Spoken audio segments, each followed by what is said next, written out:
India versus Bangladesh இடையேயான 3 T20 போட்டிக்கான இந்திய அணி கூடிய விரைவில் தேர்வு செய்யப் போவதை அடுத்து தற்பொழுது சூரியகுமார் யாதவிற்கும் கம்பீருக்கும் மோதல் ஏற்பட்டுள்ளதாக ஒரு தகவல் வெளியாயிருக்கு. கம்பீர் அவர்கள் தற்பொழுது இந்திய அணியின் கோச்சாக நியமிக்கப்பட்டு இது 2வது சீரியஸ். வங்கதேசம் மற்றும் இந்தியாவுக்கு இடையேயான 1வது டெஸ்ட் போட்டி செப்டம்பர் 19ஆம் தேதி தொடங்க உள்ள நிலையில் அதை முடிந்ததுக்கு அப்புறம் பார்த்தீங்கன்னா T20 போட்டி தான் நடைபெற போகிறது. இப்போ பார்த்தீங்கன்னா தற்காலிகமாக இந்திய அணியின் புதிய கேப்டனாக சூரியகுமார் யாதவ் தான் தலைமையில் இருக்காரு. அப்படி இருக்கும்போது சூரியகுமார் யாதவ் கிட்ட கேட்காமலே இந்திய அணியை தேர்வு செய்யும் முனைப்பில் கம்பீர் அவர்கள் இருப்பதாகவும், எனக்கு பிடிச்ச வீரரை நான் சஜஷன் பண்ணுறேன், அந்த வீரரை நீங்கள் தேர்வு செய்யுங்க, ஸோ இந்த டீம் எடுத்துகிட்டு போனால் கண்டிப்பாக நல்லா பர்ஃபார்மன்ஸ் பண்ணுவாங்கன்னு சொல்லிட்டு சூரியகுமார் யாதவ் கம்பீரிடம் சொல்லியிருப்பதாகவும், அதனை தொடர்ந்து நீ சொல்கிறதெல்லாம் என்னால் கேட்க முடியாதுன்னு சொல்லிட்டு கம்பீர் அவர்கள் சொல்லியதாகவும், அதனை தொடர்ந்து நான் தான் கேப்டனு, நான் தான் டீம் செலக்ட் பண்ணுவேன், இந்த டீமுக்கு கொடுத்தா ஆடுறேன், இல்லை ஆட முடியாதுன்னு சொல்லிட்டு கம்பீர் அவர்கள் முகத்தில் எடுத்தது போல் சூரியகுமார் யாதவ் கூறியிருப்பதாக ஒரு தகவல் வெளியாயிருக்கு. இப்போ பார்த்தீங்கன்னா ஏற்கனவே ஸ்ரீலங்கா சீரீஸில் சூரியகுமார் யாதவ் தலைமையில் 3 T20 மேட்சுமே வின் பண்ணாங்க. பட் ஓடிஐ சீரீஸை இழந்தாங்க.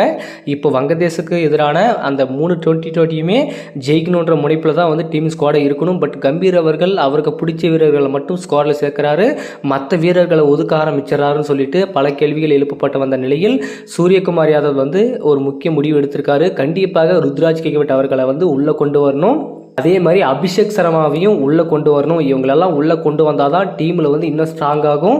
வங்கதேச வீரர்களை அவ்வளோ ஈஸியாக குறைச்சி இடம் மதிப்பிடக்கூடாது.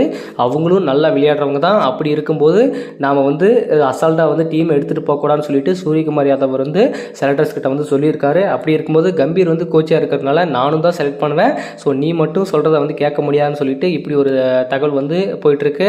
சண்டைகளும் போயிட்டுருக்கு. கூடிய விரைவில் வங்கதேச டெஸ்ட் அணி எதிரான அதுக்கு ஸ்குவாட் அறிவிக்க போகிறாங்க. T20க்கும் ஸ்குவாட் அறிவிக்க போகிறாங்க.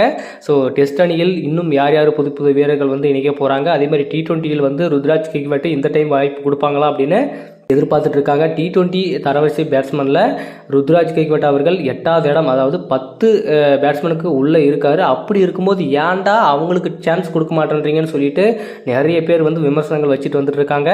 ஸோ கண்டிப்பாக இந்த டைம் இந்த வங்கதேச T20 சீரீஸில் ருத்ராஜ் கெய்க்வாட் அவர்களுக்கு வாய்ப்பு வழங்கப்படுமா இல்லை மறுக்கப்படுமா அப்படின்றத நம்ம பொறுத்திருந்து பார்க்கலாம். கம்பீர் அவர்கள் என்ன டிசிஷன் எடுக்கிறாருன்றதை பார்ப்போம்.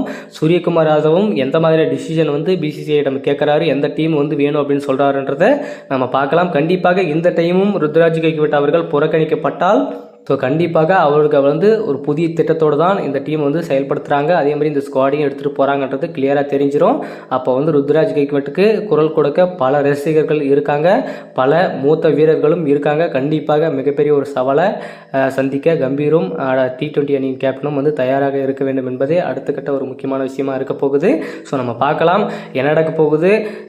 T20 சீரீஸ்க்கான ஸ்குவாட் எந்த மாதிரி இருக்க போகுது, சூரியகுமார் யாதவும் கம்பீரும் எப்படி செலக்ட் பண்ண போகிறாங்க, ஒருவர் அடித்து கொண்டு 2 பேருக்கும் வேறுபட்ட டீமை செலக்ட் பண்ண போகிறாங்களா அப்படின்றத நம்ம பொறுத்து பார்க்கலாம் மக்களே. ஸோ இது குறித்து உங்களுடைய கருத்து என்னன்றது சொல்லுங்கள்.